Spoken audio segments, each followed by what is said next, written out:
I'd very much like to know what those fellows have done. Shall I ever see Ligurio again? It's the 11th hour after all. Maybe even the 12th. What anguish I've had to suffer. What anguish I'm still suffering. It's very true, that nature and fortune keep man's account in balance. There's nothing good befalls but that it's made up for by something bad. The more my hopes have grown, the more my fears have grown. Unhappy that I am. Can I go on living amid such afflictions? Tormented by hopes and fears like these.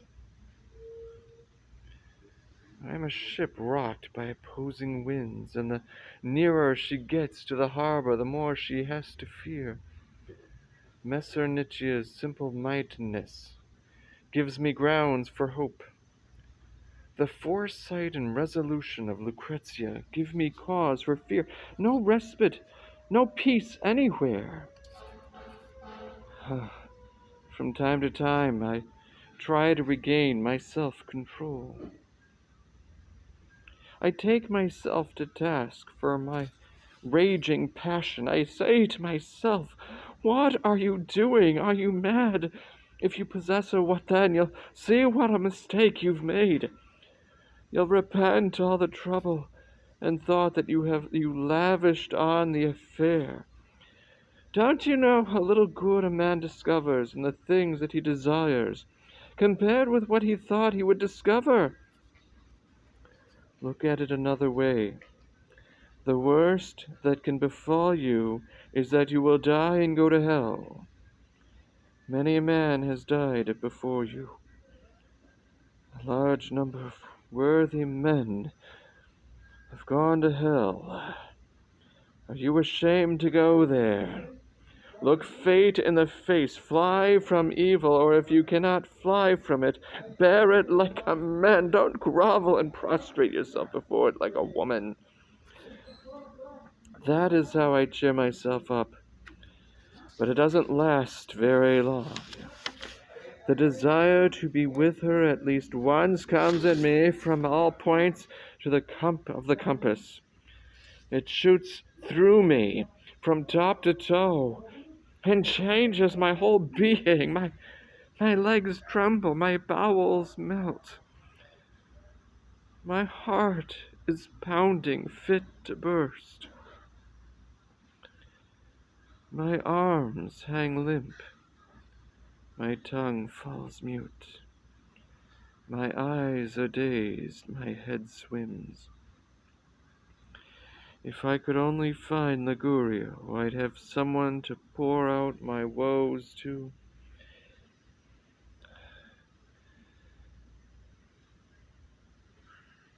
Here he comes now, in a hurry too. The news he brings will either grant me a few more moments of life, or kill me.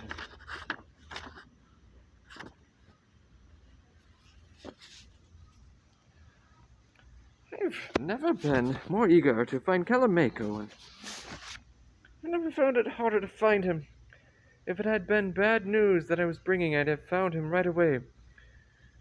I've been to his house, out into the square, down to the market, along the Pancone degli Spini, up to the Tornaquinci Loggia, and not found him. These young lovers have quicksilver under their feet, and they can't stand still. Why do I hold back? Why not give him a shout? He looks rather pleased with himself. Ligurio! Ligurio! Calamaco! Where have you been? What's the news? Good. Really good? The best. Lucrezia's willing. Yes. Friar Timoteo did the necessary. He did. Blessed Friar Timoteo, I shall pray for him all the rest of my life. That's a good one. As if God's grace were for evil as well as good. The friar will need more than prayers. Such as what? Money. We'll give him some. How much have you promised him? 300 ducats. Excellent! And Messer came up with 25.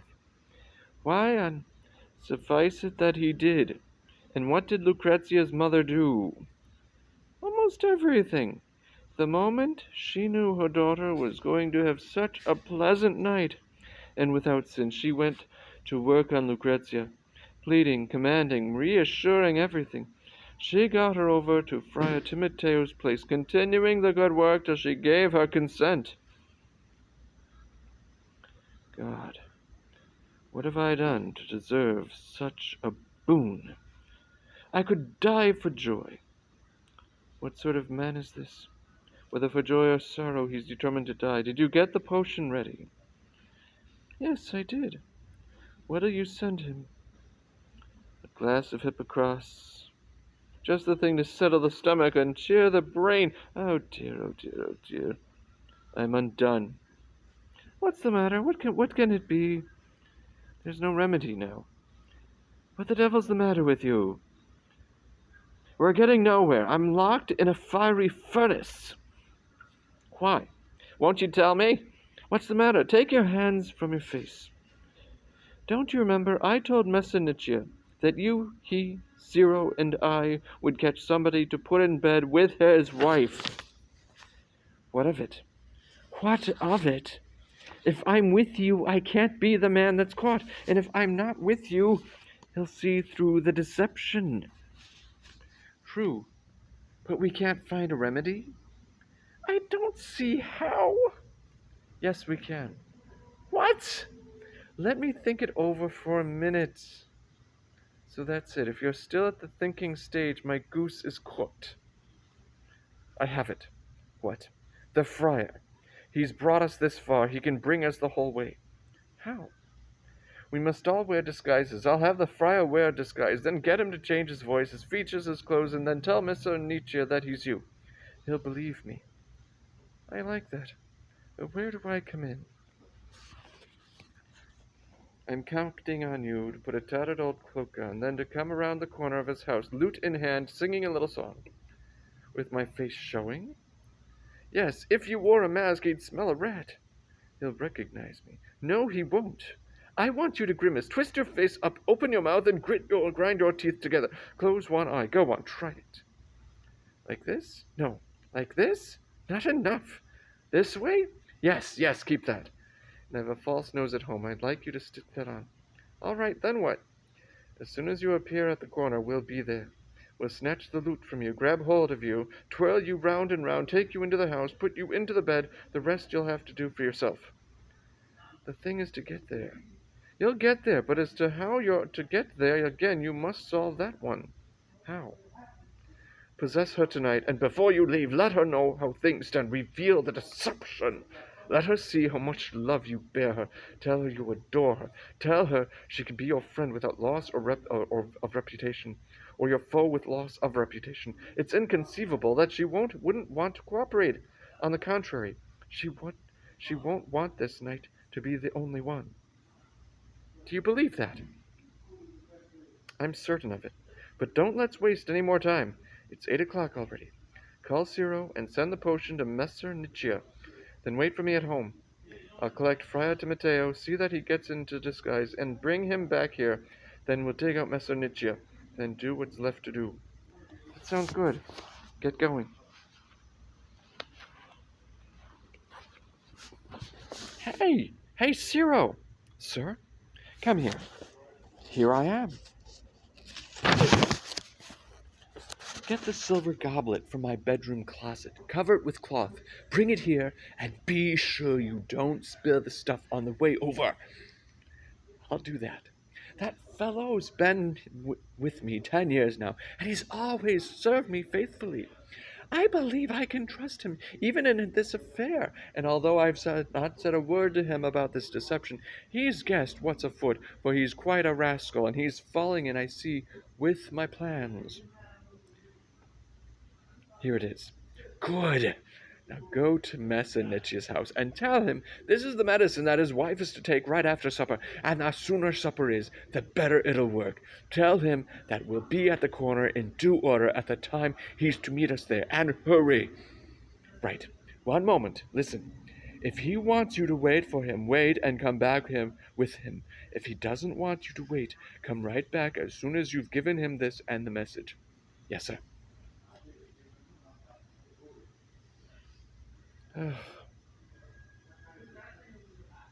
Here I stand, waiting for Ligurio to come back with Friar Timoteo. And the man who said that waiting is the hardest part spoke true.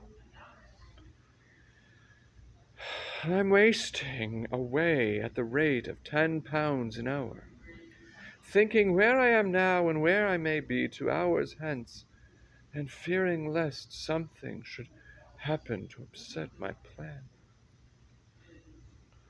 For if anything did, this would be my last night on earth.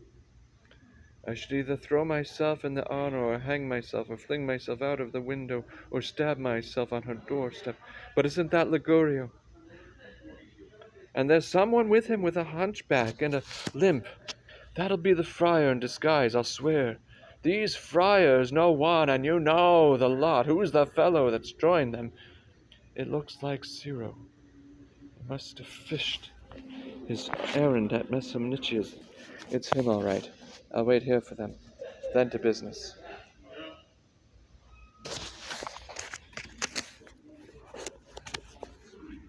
How's that you've got with you, Ligurio?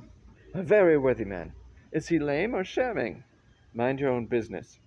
Oh, he looks like a regular scoundrel. For God's sake, be quiet. You'll spoil everything. Where's Calamaco? Here, welcome. Oh, Calamaco, give a word of warning to this lunatic Ciro. He's said 1,000 crazy things already. Listen, Ciro, this evening you must do everything Ligurio says. When he tells you to do something, it is I who am telling you to do it, and everything you see, feel, hear, and smell you're to keep strictly to yourself. That's if you value my honor, my wealth, my life, and your own best interests. I'll do as you say. Did you give the goblet to Messer Niccia? Yes, sir. What did he say? That everything was known order and that he'd go ahead. Is this Calamaco? At your service. Let's agree on the terms of the transaction. You may dispose of me and mine as of yourself. So I've heard, and believing every word of it, I have agreed to do what I should never have done for any other man in the world. Your labor shall not be in vain. It will be enough to possess your favor. An end to all this hanky-panky. We'll get into our disguises, Ciro. Calamaco, you come with us and make our preparations. Friar Timoteo will wait for us here. We'll be right back and then dig out Messer Niccia. Good idea. Let's go. I'll wait for you. It's true what they say. Bad company will lead a man to the gallows, and a man often comes to grief by being too easygoing and good-hearted, not by being too wicked. God knows, I never thought of doing anybody any harm. I stayed in my cell, sat in my office, tended my flock until that devil Ligurio turned up and made me dip my finger in his transgression. I then had to follow with my arm, and finally it was total immersion. I still have no idea where I'll end up. I comfort myself with this thought.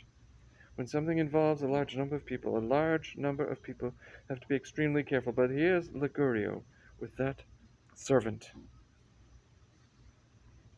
Welcome back. Do we look all right? More than all right. Only Messer Niccia is missing. Let's walk toward his house. It's after 9. Let's go. Who is that opening his door? Is it a servant? No, it's the man himself. You find it funny? Who wouldn't? Just look at him, wearing some kind of jerkin that doesn't even cover his arse. And what the devil has he got on his head? It looks like one of those silly hoods that cannons wear, and lower down a small sword. And he's muttering God knows what under his breath. Let's stand to one side and hear his tale of woe about his wife and what she's been doing to him. The way that loony wife of mine has been carrying on. She sent the maidservant to her mother's house, and the manservant to our country house. I applaud her for that, but not for making such a fuss before she'd get into the bed. I don't want to. What is it I'm to do? What are you making me do? Woe is me, mother, mother, and if mother hadn't given her tongue lashing, she'd never got into that bed. I hope she catches a fever that goes from bad to worse. I like my women finicky, it's true, but not that finicky. She's made my head swim, the bird brain. Oh, these women, they drive you crazy. You tell 'em so, and they come back at you with, what have I done now? What's eating you this time? Oh, well, soon, very soon now, we shall be seeing a little action around here. I intend to see it with both hands, so to speak. I'm doing all right, aren't I? Look at me now, taller, younger, slimmer. At this rate, I could get me a woman without even paying for the privilege. But where have the others got to? Oh. Good evening, Messere. Ooh, hey, ooh. Don't be afraid, it's only us. Oh, you're all here. If I hadn't recognized you, I'd have run you through with this sword. You're Ligurio, aren't you? And you're Ciro. And the other one's your master, eh? Yes, Messere. Let me have a look. Oh, he's well disguised. His own mother wouldn't know him. I had him put a couple of nuts in his mouth so nobody can recognize his voice. You're stupid. Why? Why didn't you tell me sooner? Then I could have put nuts in my mouth. You know how important it is that nobody should recognize our voices. Here you are, then. Put this in your mouth. What is it? A ball of wax. Give it here.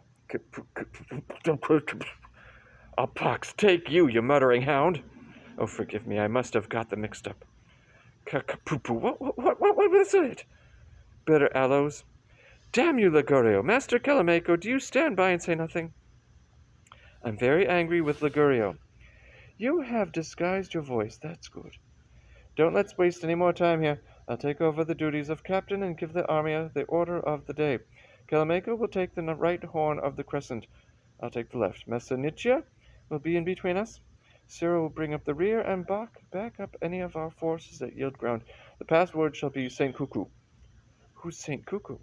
He's the most venerated saint in all France. Let's go. Let's prepare our ambush at this corner. Listen, I hear a lute. That's our man. What shall we do? We'll send a scout forward to find out who he is. On hearing his report, we decide what action to take. Who will go? You go, Ciro.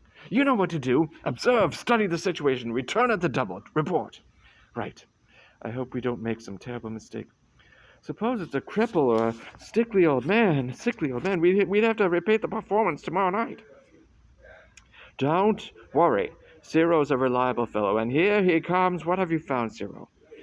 The loveliest piece of man you ever saw, and still on the right side of 25. He's alone, walking along in a tattered old cloak playing a lute. It's a stroke of luck if what you say is true, but be sure of what you say. It'll be your fault if anything goes wrong. He's just like I said. Let's wait for him to turn this corner, then pounce. Come over here, Master Calamaco. You are quiet this evening. Here he comes.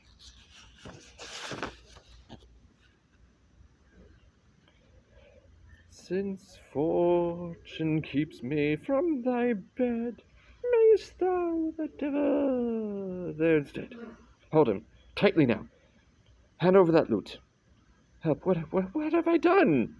You'll soon see. Put something over his head. Gag him. Twirl him around. Give him another twirl and another. Now pop him into the house. Messenicia, I'm going to take a rest. I've got a splitting headache. I won't come back in the morning unless you need me. No, of course, Master Calamico. Don't bother. We can take care of this. Now they're safely in the house. I'll be off to the monastery. And you spectators, don't be impatient with us, for none of us will make time to sleep tonight. So the action of the play won't be interrupted. I'll be saying my office.